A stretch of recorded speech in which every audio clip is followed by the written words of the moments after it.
Hello mga ka-travel! This is Paul of Global Pinoy Travel and Tours. And nag-iisip ka na ba? Di ba yung next travel destination na gusto mong puntahan? Siyempre kasama yung mga loved ones natin, di ba? Yung partner mo, yung mga barkada, or siyempre pwede ka din mag-travel ng solo.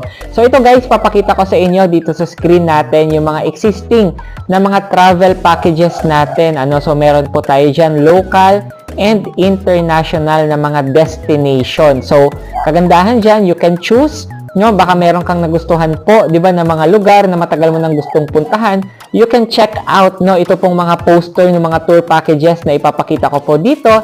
And if ever you are interested, just message me para at least if you have questions or gusto mo nang i-book agad, di ba, yung travel na pinakagusto mo. Tama po ba for next year or malay mo, di ba, by the end of this year, pwede kitang i-assist. So, message nyo lang ako, guys.